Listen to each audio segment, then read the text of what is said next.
და საქმე ინდილას ეთერს TBC ბიზნესის რუბრიკით ვაგრძელებთ. საბავშვო ტანსაცმლისა და ფეხსაცმლის ქართული ბრენდი ნიკოლი უნდა გაგაცნოთ, რომელიც TBC ბიზნესის მხარდაჭერით განვითარდა. ნიკოლი საქართველოს ბაზარზე 2017 წელს გამოჩნდა, თუმცა მას შემდეგ ბევრი რამ გაიარა, გაიზარდა, განვითარდა და ექსპორტზე ფიქრიც დაწყებულია. დეტალებს კი ჩვენი სტუმრისგან მოვისმენთ ნიკა ნიკოლაშვილი, ნიკოლის მმართველი პარტნიორი შემოვერთდა საქმე ინდილას სტუდიას. დილამშვიდობის. მოგესალმებით, მადლობა მოწვევისთვის, მივესალმებით თქვენს მოყვარებს. მადლობა მობრძანებისთვის. როგორ მიდის საქმე? გამოწვევებთან მიმართებით, ხო. გამოწვევები რო არ იყოს? ხო, გამორიცხულია, გამოწვევები ყოველთვის არის, მით უმეტეს მცირე და საშუალო ბიზნესში. დიახ. საკმაოდ მოდი ვიტყოდი, რომ ეს პერიოდი საკმაოდ არაპროგნოზირებადია, არასტაბილურობა. პირველი ტერი ალბათ ესე ვიტყვი მცირე და საშუალო ბიზნესისთვის, როცა არ გვაქვს შესაძლებლობა საშუალოვადიან პერსპექტივაში დავგეგმოთ ჩვენი ნაბიჯები. ეს არის რთული. თუმცა, გვაქვს პანდემიიდან გამომდინარე მსგავსი პერიოდების გამოცდილება და ვიმედოვნებ, რომ ამასაც წარმატებით გავუშვით. ძირითადად რაზე აისახა აქტივობებზე და გაყიდვებზე ალბათ თუ დაგეგმვის ნაწილი ნიკა კიდე იყო იმავდროულად თქვენ რაც ჩვენთვის ძალიან საამაყოა, ნიკოლი ექსპორტზეც გასულია. აი რამდენად აისახა ეს გამოწვევები მათ შორის ექსპორტზეც. ადგილობრივით დავიწყოთ. გაყიდვებით და შემდეგ ექსპორტზეც გადავიდეთ. კი ბატონო, მოდი თავიდან დავიწყო და ტენდენცია ვთქვათ, ნიკოლის დაარსებიდან დღემდე ტენდენცია მზარდია. იყო რა თქმა უნდა გარკვეული რთული პერიოდების, თუმცა ეს ბუნებრივია. რაც შეეხება მიმდინარე გამოწვევებს, კი რა თქმა უნდა პირველ რიგში ეს არის ადგილობრივ აქტივობასთან დაკავშირებით პრობლემები, როცა რაც უნდა გავემიჯნოთ ახლა მცირე და საშუალო ბიზნესის ზოგადად პოლიტიკურ მოვლენებს ისახება აუცილებლად გავლენა ნამდვილად აქვს. ეს პირველ რიგში ისახება ჩვენს გაყიდვებზე. ხალხი აღარ ხარჯავს მარტივად. კი, სამხმარო როგორც ადრე. კი ბატონო, სამხმარო ხარჯები იკლებს მნიშვნელოვნად, როცა მსგავსი არასტაბილური გარემოა.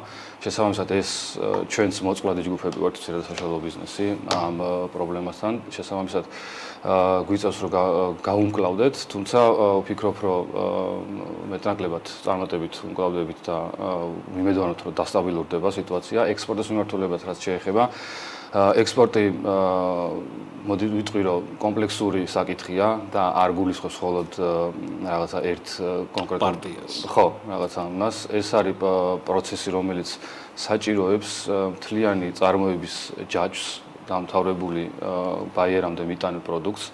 აქ არის საკითხები დაწყებული პროდუქტიდან, საბაზო პოლიტიკიდან დამთავრებული ლოჯისტიკური საკითხებამდე. ეს არის პროცესი, რომელთანაც მუდმივად გვიწევს ბრძოლა. ვფიქრობ, რომ ამ განვლილ პერიოდში ნიკოლემ საკმაოდ კარგი შედეგები დადო ექსპორტის მიმართულებით. აღმოვაჩინეთ რამდენიმე სხვა ბაზარი, რომელზეც არ ვიყავით, სიმართლე რომ ვთქვათ, კონცენტრირებული საწყის ეტაპზე. მაგალითად ვიტყვი, რომ ეს იყო ჩინეთის ბაზარი. კი ბატონო, ჩინეთში გავიდი? ჩინეთში გავედით ექსპორტზე, კი ბატონო, ეს იყო 2024 წელს.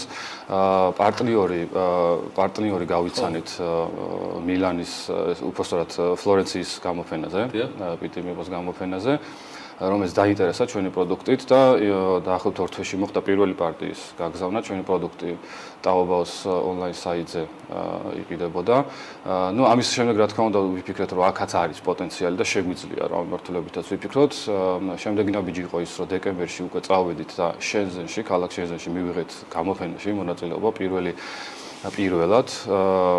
ვიტყვი, რომ მოლოდის გადააჭარბა იქ მიღწეულ შედეგებმა. რა თქმა უნდა ვერ ავსდებით იმ სტერეოტიპს, ასე ბჭყალებში ვიტყვი, რომ ჩინეთს რა უნდა შევთავაზოთ ჩვენ ქართულმა ბრენდებმა ისეთი, რომ დავაინტერესოთ, თუმცა არ არის, არ არის, იმიტომ რომ იქაც საკმაოდ მოთხოვნადია განსხვავებული პროდუქტი და გამოხმაურება საკმაოდ კარგი იყო.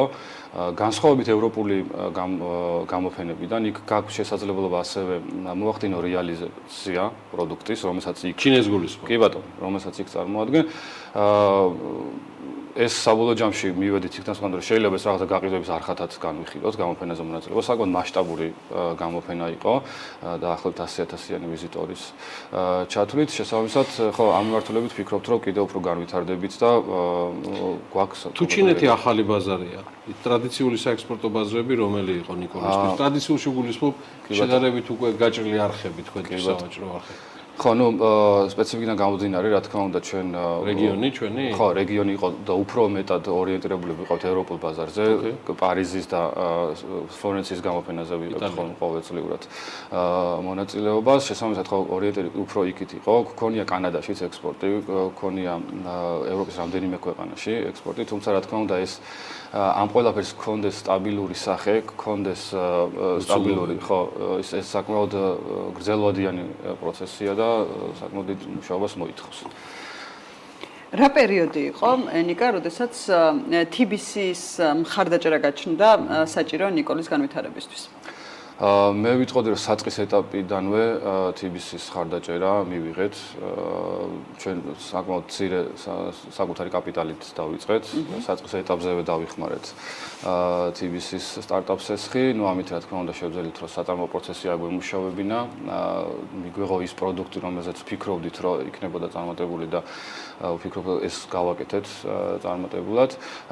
განვითარების სხვადასხვა ეტაპზე, სხვადასხვა საჭიროებებისთვის TBC ბანკი მოყვებოდა ყველა პროცესში და ეს თამამად შემიძლია თქვა, რომ საკმაოდ დიდი მხარდაჭერა იყო ჩვენთვისაც, იმიტომ რომ გარდა ბიზნეს პროცესებისა და განვითარებაზე ორიენტირებული ნაბიჯებისა, ისეთი პერიოდები, როგორც იყო პანდემია და სხვა ესეთი რთული პერიოდი, TBC-ის მხარდაჭერა იყო გადამწყვეტი ჩვენთვის, იმიტომ რომ იმ გარემოში მოგვიწია საერთოდ ახალ გამოწვევებთან შეჯახება, ადაპტირება არსებულ გარემოსთან, გადავეწყეთ ასე რომ ვთქვათ, ონლაინ გაყიდვებზე იქ სამწუხაროდ საწარმოო თქმა უნდა დახურული იყო და ამ პროცესების შემდეგ კიდევ უფრო გართულდა შემდეგ ისევ თავიდან და დაგვეწყო და ყველაფერი შეულ რეჟიმში გადაგვეწყო და ამ პროცესშიც TBC-მ განაცხადი როლი ითამაშა. დღეს უკვე 5 შოურუმი არის, შეიძლება ითქვას ნიკოლის და დედაქალაქში ერთიანდება თუ მოიცავს უკვე რეგიონებს? 3 სავაჭრო ობიექტი გვაქვს დედაქალაქში, სავაჭრო მოლებში და ერთიც არის ბათუმში. გეგმავთ კიდე გაფართოება? კი ბატონო, რა თქმა უნდა. ნიკოლი აპირებს დაიჭიროს თუ არა ის ნიში, ნიკა, რაც გაქვთ საბავშვო მიმართულება, თუ გეგმებში მოთხოვნიდან გამომდინარე. ცხადია, ფიქრობთ რაღაცა თქვენი საწარმოო საშუალებების რედიზაინს, რომ უფროსებსაც მიაქციოთ ყურადღებას. როგორც ესეთი ბრენდის ქვეშ ჩვენ არ ვაპირებთ წარმოებას დასრული ადამიანის დასაცმელების. ნუ ამ მიმართულებით კაფეო სხვა პოზიცია რომ ნიკოლი არის საბავშვო ბრენდი და უნდა გაგრძელდეს საბავშვო მიმართულების წარმოება, თუმცა ჩვენ გვაქვს მეორე წარმოება, მეორე მიმართულება, ესე ვიტყვი, რომელიც ემსახურება კორპორატიულ შეკვეთებს. ჩვენ გვაქვს ბევრი პარტნიორობა სხვადასხვა კომპანიებთან და რომელთანაც გვაქვს ხელშეკრულებები და უმზადებს ნებისმიერ სახის სპეც ფორმას. ანუ ჩვენი საწარმოო სიმძლავრეები არის მიმართული ასევე რომ მომსახუროთ ნებისმიერ საჭიროების მქონე კომპანიას ნებისმიერ ტიპის უნიფორმებს. რა ტიპის აქსესუარიც შეიძლება ნებისმიერი ჩვენი წარმოება გვაძლევს ამის შესაძლებლობას და ეს რა თქმა უნდა ჩვენთვის დამატებითი რესურსებისთვის იყო მნიშვნელოვანი და დღემდე ვინარჩუნებთ ამ მიმართულებას. ნუ გარდა დასრული უნიფორმებისა ჩვენ ასევე რამდენიმე ძალიან პრესტიჟულ და დიდ სკოლებსაც ვემსახურებით უნიფორმებთან. ძალიან მაგარია. კარგი, და ბოლო კითხვა შემაჯამებელი.